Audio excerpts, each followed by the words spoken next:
Okay, so today we're going to continue our discussion of oligopoly. You remember last time we started by saying, look, there's fundamentally, when you have multiple firms in a market, there's two ways they can behave. They can cooperate or not cooperate. And we talked about what happens when firms don't cooperate and basically how it leads to a worse outcome for everybody involved, because the dominant strategy basically is the prisoner's dilemma. So obviously firms can do better if they go into the market and instead of competing, they form a cartel. And the way to form a cartel is quite simple in theory. The firms would get together. They would say, we're going to act as if we're a monopoly. We're going to treat ourselves as one firm. And at the end of the day, we'll just split the money. So we'll basically treat ourselves as a monopoly for decision making, and we'll split the money at the end. So for example, remember from last time, we had a demand curve of the form P equals 339 minus Q, and your marginal cost of 147. Okay? And we solved this monopoly problem last time. Remember when American was the only firm in the market? The monopoly solution was Q equals 96, P equals 243. Okay? That was the monopoly solution.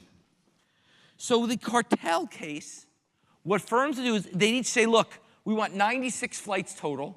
Let's just each do 48 flights, and let's split the profits. So what does each firm get? Well, profits. What are profits? Profits are price minus average cost times quantity. Well, price is 243. In this example, average cost equals marginal cost for the relevant range. So that's 147 times 96 flights. Total market profits are 9216, or alternatively, each firm gets 4608. So that's when they cartelize, that's the profits they make. Price minus average cost times quantity. In our example, average cost equals marginal cost. So price minus marginal cost times quantity gets you 9216, and total profits are 4608 per firm. Compare that to the profits each firm makes in the Cournot equilibrium. In the Cournot equilibrium, as we solved last time, under Cournot, as we solved last time, we found that the price was, they charged $211, okay? Minus 147 was their profits per unit. And they each did 64 flights. So their profits for each firm were 4,096. So profits are 15% or 12.5% higher if they cartelize. Because they keep the price higher, they make more profits per unit.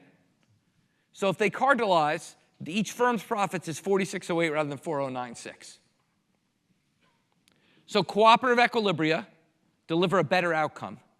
They get better than non-cooperative equilibria in an oligopolistic market. Generally true. Once again, you'll learn in 1412, you'll learn fun examples where that's not true, but generally true. For this course, it's true. Now, that raises the question, why don't all oligopolistic markets feature cartels? And there's really two reasons, okay? There's one that economists focus on and one that lawyers focus on. The one that economists focus on is the incentive-based explanation, which is that cartels are fundamentally unstable.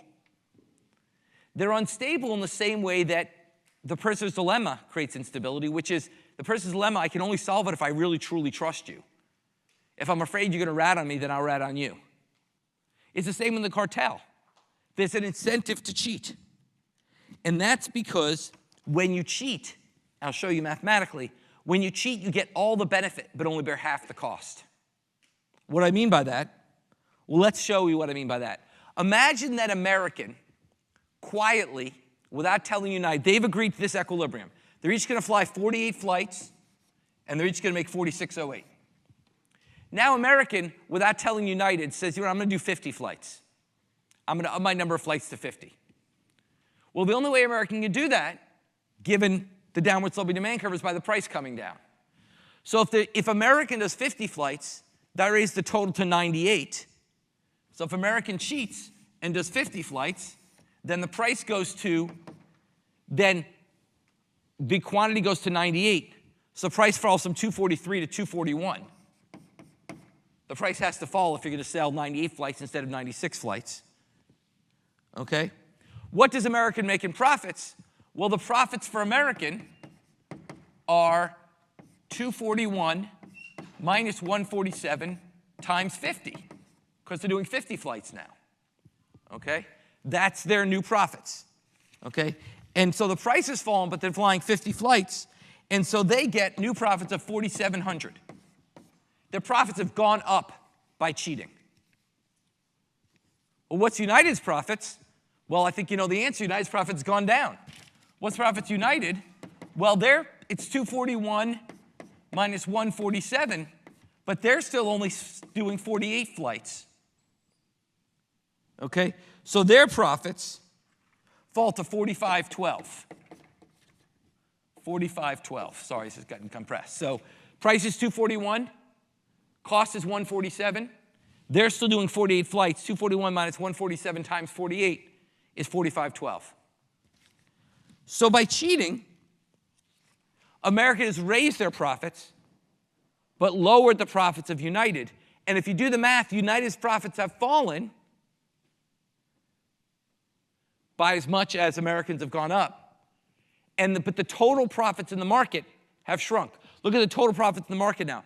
Total profits in the market are now 9212 instead of 9216. You do 4512 plus 4700, you get 9212. Total profits have fallen in the market. Why? Because they didn't do the optimal monopoly solution. But they fall in a way that makes American better off and United worse off. What's going on? What's going on is a version of the poisoning effect. Remember, the reason when they're a monopolist they wouldn't raise the quantity to 98 is the poisoning effect. But when American raises its quantity, it gets all the benefit of a higher quantity, but spreads the poisoning effect with United.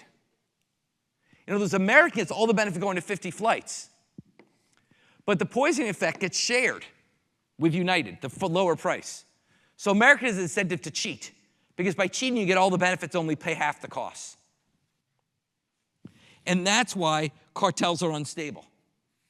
Because basically cartels feature a version of what we call the public goods problem, which is whenever my action delivers benefits not only to me but to you, then I might not behave in the favor that was best for both of us. And we'll come back to that later in the semester.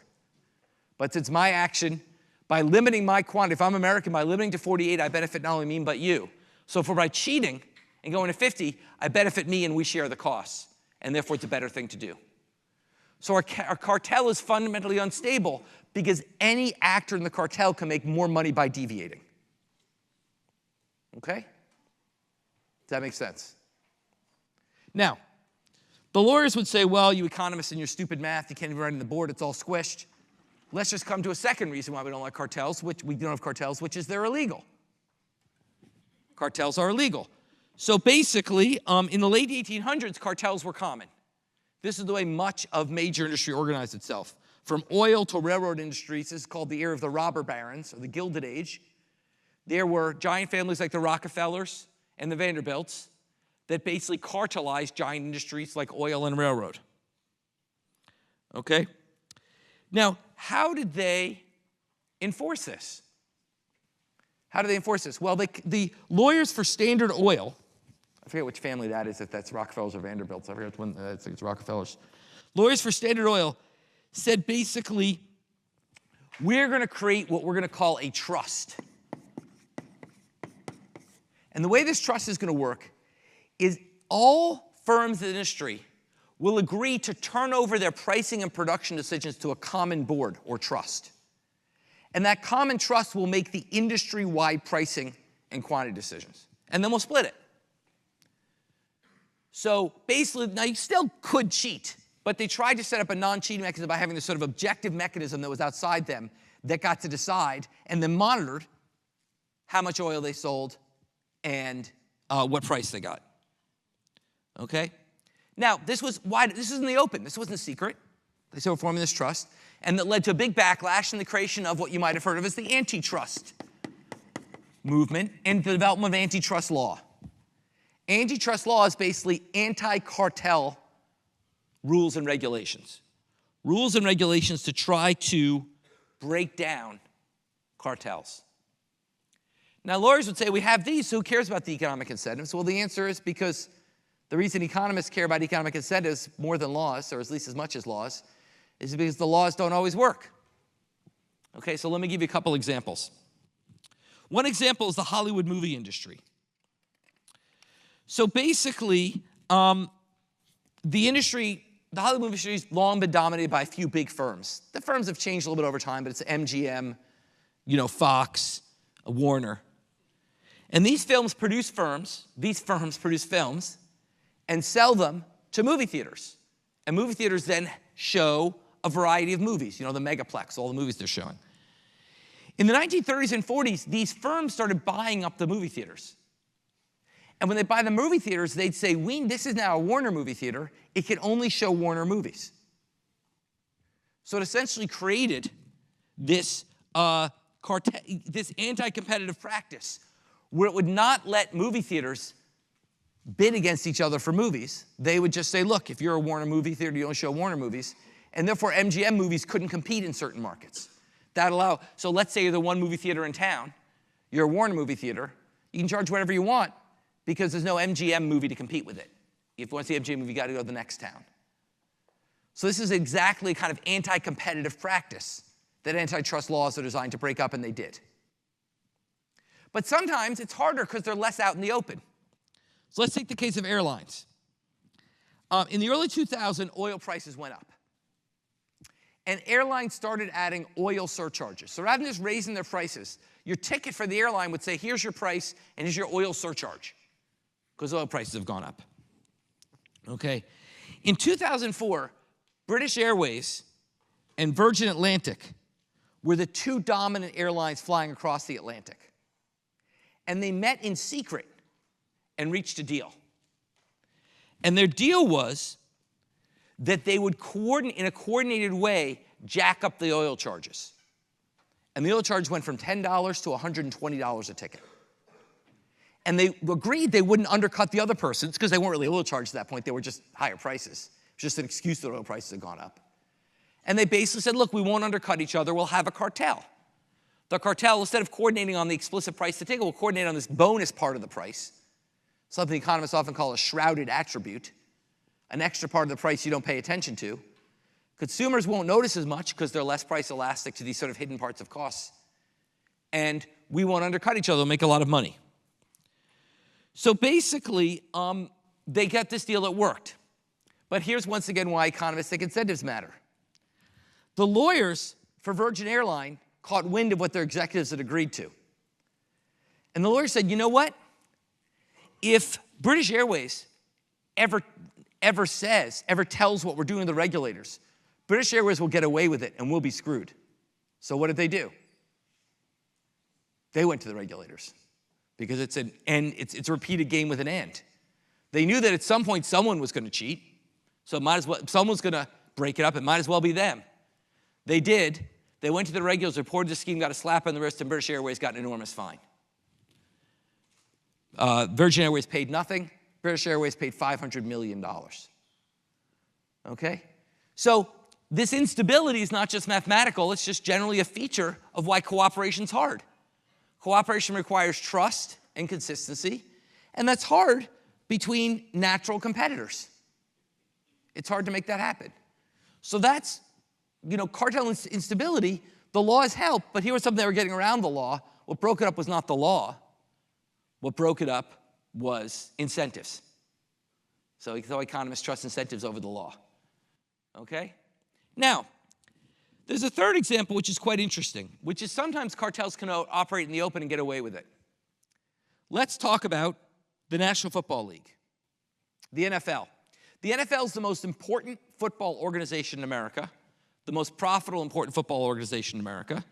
Football's the most profitable sport in the country. Advertising is incredibly valuable during football games, increasingly so because now we all watch, it's the one place in the world you don't stream. So we stream everything we watch now, so we don't have ads. You can't stream sports. So sports advertising has gone through the roof because advertising in other contexts is less valuable. Used to be you could advertise everywhere. Now you can't. It's really just sports is the last place people watch ads. So it's incredibly valuable. Now, the NFL is 32 teams, essentially 32 businesses competing in a literal sense with each other. So and there's a huge incentive to collude. Let's take the New York Giants and the New York Jets. And, the New Jersey Giant, New York Jets, but it's the same market. Let's say that let's say the TV station says, the major TV station says, look, we're going to broadcast whichever team gives us the better deal. Well, the Giants and Jets will have to compete with each other, give the TV station a better deal. But let's say we'll agree not to do that. We'll just tell the TV station, this is our price. It's $2 million, basically instead of $1 billion, it'll be $2 billion. We each have $2 billion, either take it or leave it. And TV station ended up broadcasting both, or maybe one TV station takes one, another TV station takes another. And more generally, what the NFL does is they only sell the TV rights for the league. They don't sell TV rights for individual teams. So individual teams do not sell their TV rights, which could lead to competition. The league just sells the TV rights, which causes a cartel. Essentially, they're saying if you want to broadcast football, you got to come to us, and we're going to charge a super high price. As a result, quite frankly, watching football is a bit of a pain in the ass at this point. So you've got network TV, which if the local team is on, you can only watch the local team. Otherwise, there may be one other game on. You've got Sunday Night Football, which is on network TV. You've got Thursday Night Football, which I think is on Amazon or ESPN. Amazon, Thursday night? Who's got Thursday Night Football? Amazon. You've got Sunday Morning Football from London, which is ESPN+. Then you can do what I did and pony up $350 to buy Sunday Ticket. If you like an out-of-town team and want to watch your team, which lets you watch any game you want on Sunday, except the Sunday morning games where you still have to buy ESPN+, as I learned much to my chagrin. So it's incredibly expensive to watch football. If you want to see all the football games, it costs you a pretty penny. Why? Because the league has colluded and set up a structure where basically firms can't undercut each other. Otherwise, firms would say, look, a lot of people want to watch my team. I'm going to go strike a separate deal. Indeed, in 1957, the Supreme Court, 1957, even before I was born, that's how long ago it was, the Supreme Court ruled that this was anti-competitive and they couldn't do it.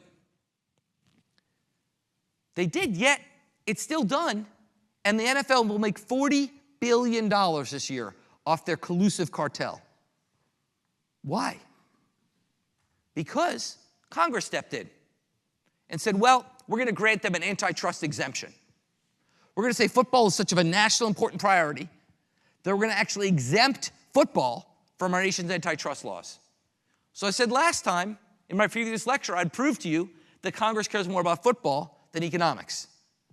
Okay? They cared more about the football league than actually making football affordable for us to watch. So by granting them an antitrust exemption, they allowed them to collude and have this one league that makes it incredibly expensive to watch football. Okay? Questions about that? One other fun example. We're going to discuss international trade in a few lectures. It's a really interesting topic. We'll spend some time on it. But the bottom line is economists generally feel free international trade is a good thing.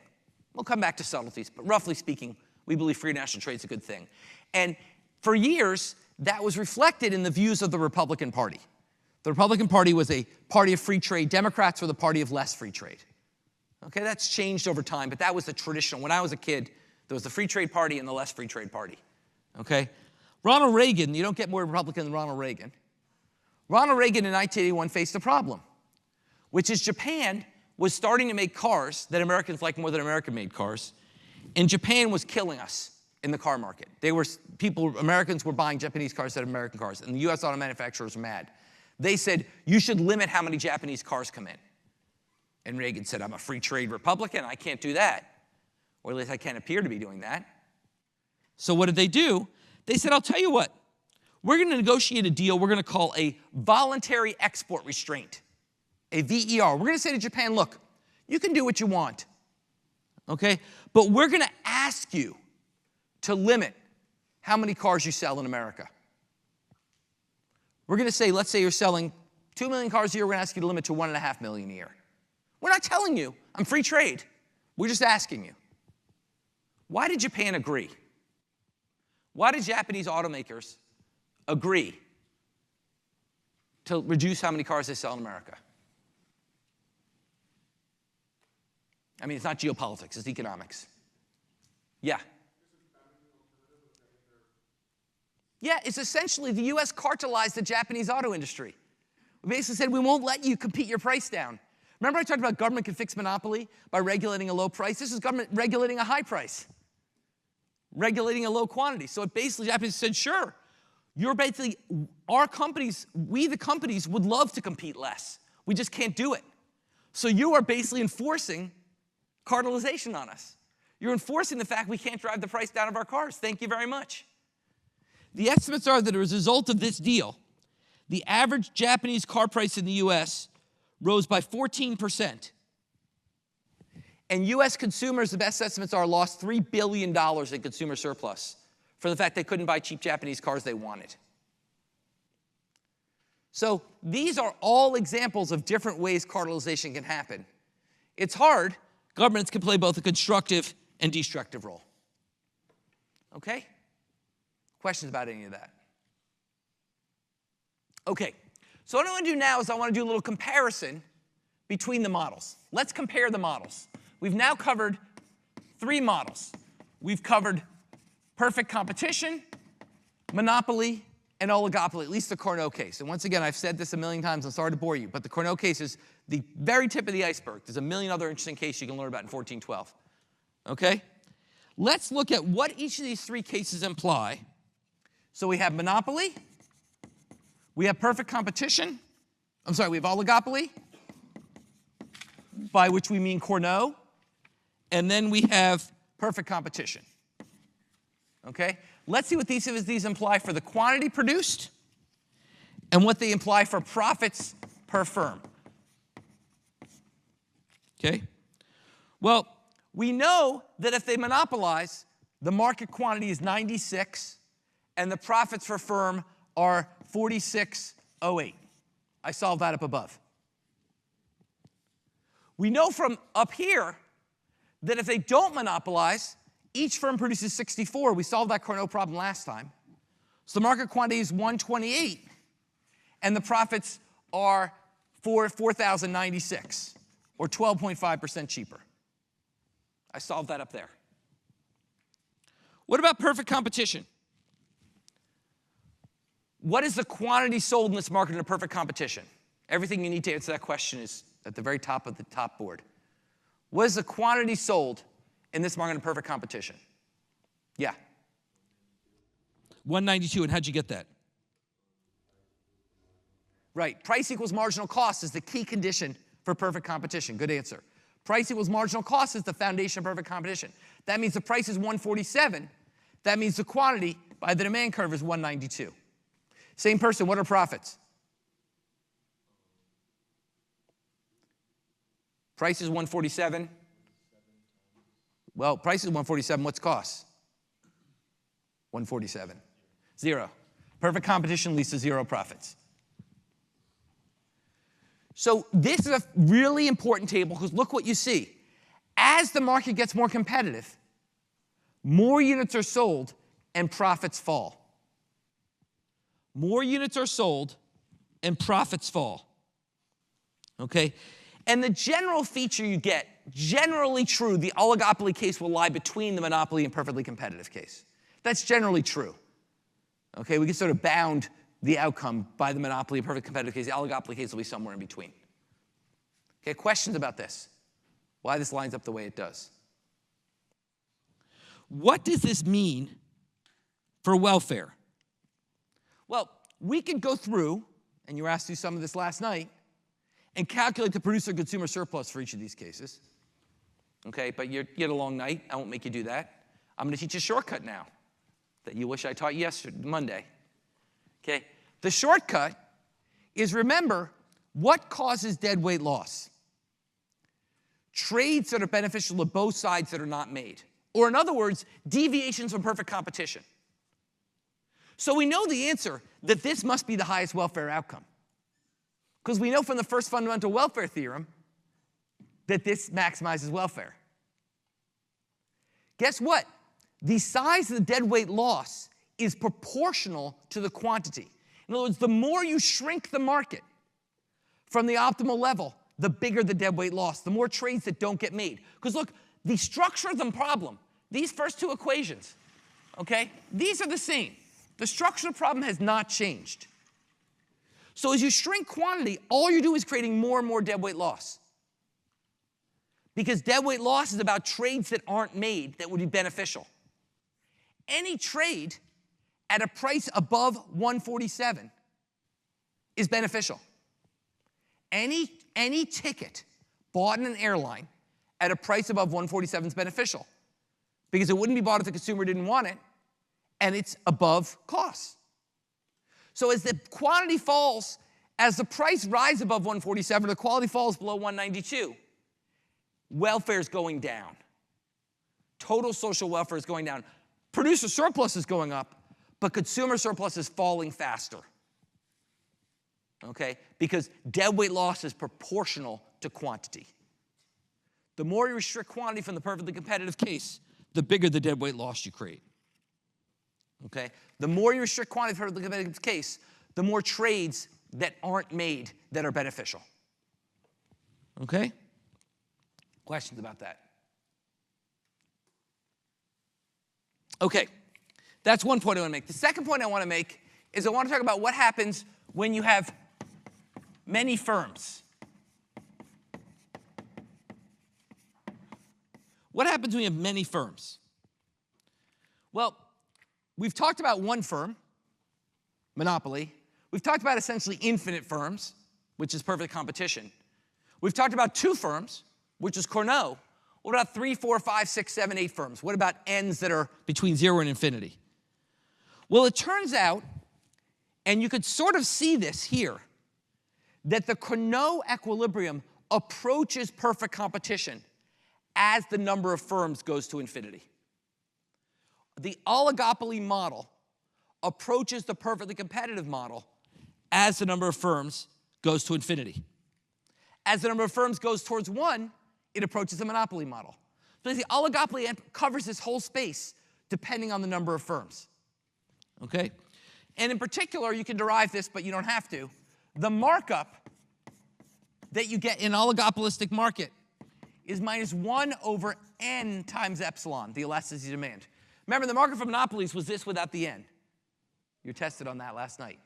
That was the markup without oligopoly and monopoly. When you add oligopoly, all you do is add the n to that denominator. All you do is add the n to that denominator. And so basically, the markup falls in an oligopolistic market for two reasons. One is, as the number of firms get large, the markup falls, and thus the profits fall. The other is the elasticity of demand gets large, just like we talked about monopoly. The profits fall, the markup falls. So what constrains an oligopolist in this model is both how many firms they're competing with and how elastic the demand is for the good. Okay? So, but it's not only that. N has this is sort of the direct effect of N. There's an indirect effect of more firms too. It's indirect effect.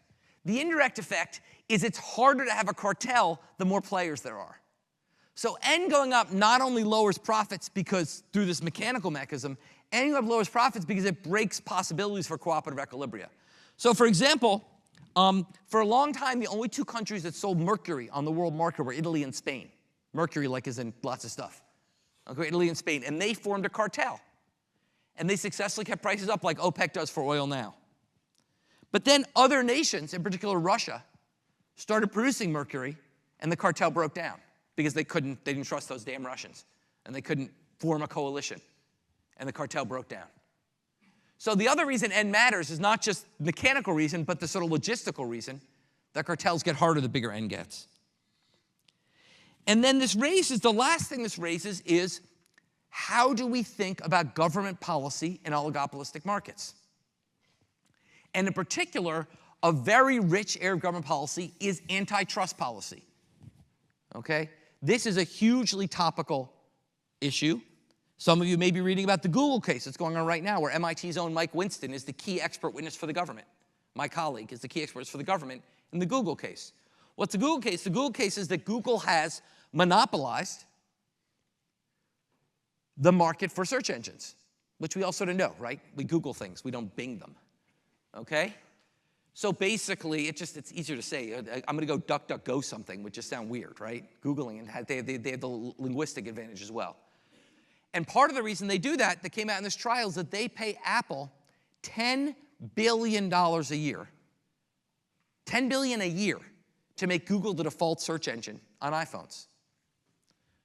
And we're all subject to default bias. We all just go with what the defaults are. I mean, you can always switch your search engine, but no one does. And the key question in this trial is, does Google have 92% market share because they've paid off the companies to make them default, or because they're better? Google's just saying, look, we're a better search engine. You wouldn't penalize a company for being better. If we're better, we should get more market share, and that's absolutely true. And that's the incredible difficult part about this case, is the judge has to decide, does Google have 90% market share fairly by just being a better search engine, or unfairly by paying off Apple so no other search engines get a chance? This is an incredibly exciting area of economics. The even bigger case is coming. The Google is just a warm-up, because what's coming next, okay, is the app. Is it Apple or Amazon? I forget which is the next big one. Amazon's the next big one, right? So Amazon, right? Of course, when you go on Amazon, of course it's Amazon, you can buy stuff from Amazon Marketplace. About 40% of stuff that's sold on Amazon is sold on Amazon Marketplace, which is other vendors that come to Amazon and sell on their platform, because it's great, because you Google search engine, Amazon shopping, right?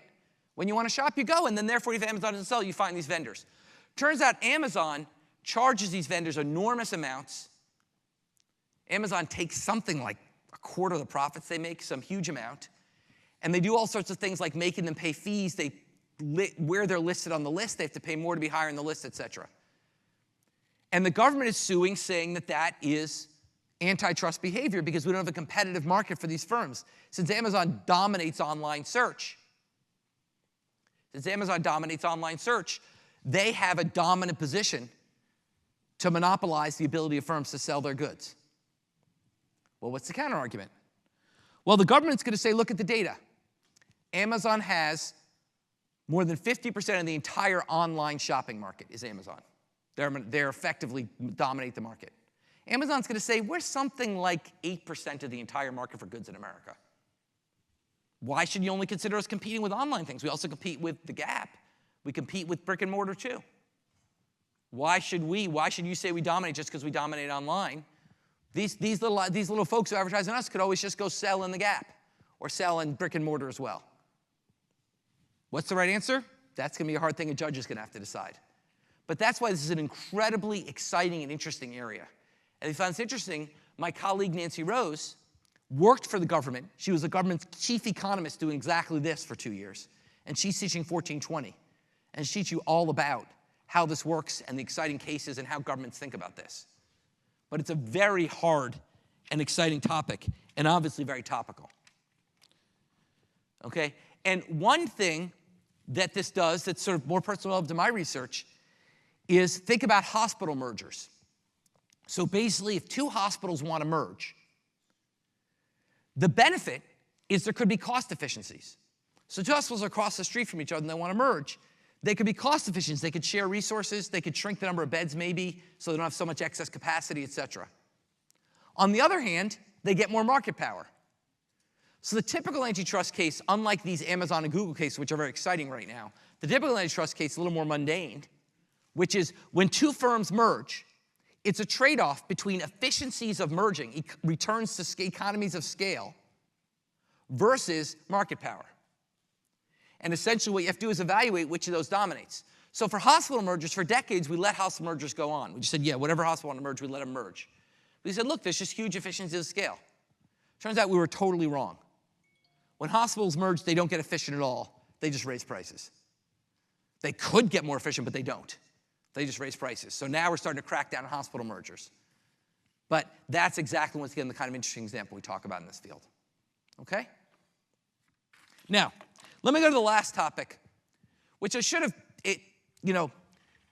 prepped you for more last time because it related to some of the questions I got. Which is I got a lot of questions roughly of the form, why do firms have to set the same prices? We don't think of firms as competing on quantity. We think of firms competing on price. You've got this weird model where American and United compete by deciding how many flights to have. That's not how firms compete. They compete by setting their price. And so you were saying that quantity competition is not the right model. Price competition is the right model. So now let's go to analyzing oligopoly in an alternative world where firms don't compete on quantity and let the market decide price. They compete on price and let the market decide quantity. Here we move from the Cournot model to what's called the Bertrand model. All these French guys got to name the oligopoly models. The Bertrand model is radically different than the Cournot model because the Bertrand model has a simple conclusion, which is with price competition, all you need is two firms, an N of 2, to get to the perfectly competitive outcome. Why? Why with price, if United America were in truly price competition, why would you only need two firms like that to get to perfect competition? Why is that true if they're competing on price, not quantity? Yeah. It's the same as our entry logic. Remember entry logic, as long as there are profits, new firms will enter. Well, it's the same logic. As long as there are profits, the other guy will undercut. So if American starts making profits, United will come in $1 less. They'll still make money. They'll steal the market. So America will come $1 less. That'll continue until price equals marginal cost. Now, in fact, it won't, right? Nothing's ever that perfect. But theoretically, as long as price is epsilon above marginal cost, the other firm will come in and set price to half an epsilon above marginal cost and take the market. Okay? So basically, the Bertrand model is totally radically different. It's just, look, two firms is perfect competition. Basically, there's monopoly and perfect competition. There's no oligopoly. One firm's monopoly, two firms plus is perfect competition. That's a very radically different prediction, and quite frankly, a lot less interesting. So this raises sort of 2 points. The first point is, well, what's the right model to use? And the answer, roughly speaking, is it depends on the kind of market you're thinking about. Basically, the answer depends. Basically, price competition is more likely when you can instantaneously meet demand. Quantity competition is more likely when there's lags in meeting demand. Let's think about breakfast cereals versus cars. Breakfast cereals compete on price, okay? Because the truth is, if I'm lower price, all of a sudden people want twice as many apple cinnamon Cheerios. I make them. They're on the shelves the next day. Cars, if suddenly we want twice as many cars, it takes months to produce them. So they can't just say undercut in price and meet demand. If you undercut in price, you can't meet demand. So they're more likely to compete on quantity. Now, in reality, of course, as always, it's a mix of the two. But roughly speaking, the way to think about it is price competition is more likely in very, very rapid turnaround industries. Quantity competition is more likely in industries with more complicated production processes where there are lags. And obviously, nothing's at that extreme, but that sort of is the intuition. But it's not a very clean distinction. So you really need to know both models. It's just the Cournot model is kind of more fun. The Bertrand model is kind of boring. Okay? So that's the first point I want to make. The second point I want to make, which is really interesting, is let's say you are breakfast cereals. You're in the perfect Bertrand competition case. Perfectly competitive. It's easy to create breakfast cereals. How do you still end up making profits? What do you do if you're a breakfast cereal company in this Bertrand equilibrium to try to make profits? What can you do? Yeah. Exactly. You can product differentiate.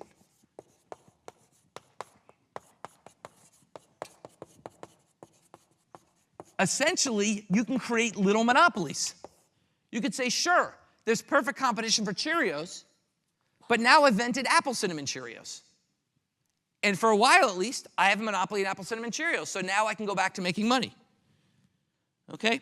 So I'm not choosing cereals at random. It's a great example. So around World War II, there was essentially 3 types of cereal in World War II. Cheerios, Corn Flakes, and Quaker Oats. That was it. Okay? But by 1970, there was more than 150 breakfast cereals to choose from, including ones that are very similar, like Apple Cinnamon Cheerios. Okay, by 1970s.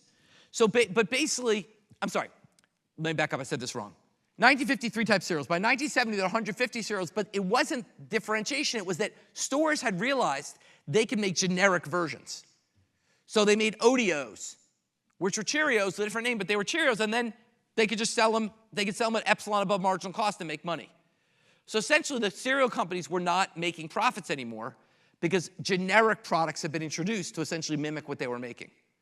So they product differentiated. In 1989, General Mills introduced Apple Cinnamon Cheerios. It's less old than you think. Okay, it's before you guys, but well after me. Apple Cinnamon Cheerios. Now, when Apple Cinnamon Cheerios came in, they were delicious, objectively, okay? And there was no good substitute. So they suddenly faced fairly inelastic demand. So they could raise prices above marginal costs. So General Mills, while getting competed to death on regular Cheerios, could suddenly have a highly profitable Apple Cinnamon Cheerio line. And they patented the Apple Cinnamon formula. So for a while, there wasn't competition. Now there's generic Apple Cinnamon Cheerios, but they weren't for the first few years. Okay? So by product differentiating, they ended this death cycle of Bertrand competition. Is that good or bad? Let's come back to welfare. Yeah. Oh, and just checking your nails. Question? Answer, rather. Is that good or bad? Yeah. It's good because people are buying the product. Well, is it good or bad depends very much on your model. We think it's probably good because of the principle I've talked about, revealed preference, which is if people didn't want Apple Cinnamon Cheerios, they wouldn't buy them. So you've created a new, in product differentiating, you've created a new product that consumers want. Indeed, my colleague, very famous economist named Jerry Hausman, actually estimated that the introduction of Apple Cinnamon Cheerios raised consumer surplus by more than $75 million a year because they had this new thing they wanted. Now, on the other hand, they were paying a monopoly price for it. So we are better off in a world with Apple Cinnamon Cheerios than without it. But we're still not as good off, not as well off, if there wasn't more competition providing Apple Cinnamon Cheerios. So it doesn't mean, in other words, in economists we talked about the first fundamental welfare theorem, the best we can do. We also talk about the second best, which is, well, the best we can do given constraints we live under. So having Apple Cinnamon Cheerios is the best we could do. It's the second best. We are better off having Apple Cinnamon Cheerios than not. But the first best would be Apple Cinnamon Cheerios with a regulated price at the perfectly competitive price, or at least above it enough to invent new products. So indeed, today, only 5 firms make most cereals. 5 firms. There are 5,000 types of cereal. 5,000. So that raises another interesting issue. So overall, economistic product differentiation is good. We think essentially it's driving variety. People like variety. If they didn't, they wouldn't buy it. That's good. But there's starting to be an interesting question in industrial organization of the problem of choice overload, which is in some sense, do we have too many choices? In economics, we assume more choice is good. That's our fundamental assumption. But what if now you get to the supermarket, you look at that, you're like, I'm going to have toast. Okay? Because you're like, I just can't decide. There's so much. Well, you could get to the point where we're actually worse off from that much product differentiation.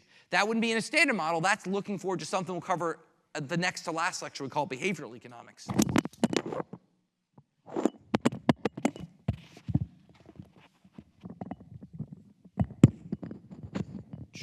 Which I'm so excited about, I dropped my mic. I guess that's a mic drop. That's in behavioral economics. We'll talk about this. But the point is, the standard economic model would say, at this person correctly answered, more product differentiation is good. But there's 2 caveats to that. One is, it's still not as good as if we had it at competitive prices. Just like patents are good, but still not as good at competitive prices. And the second issue is there's a question whether project differentiation can actually go too far, and can you get choice overload? And that leads us to more interesting psychological models of behavior that we'll come to and talk about behavioral economics. Okay, questions about that? Okay, let's stop there, and we will come back next week.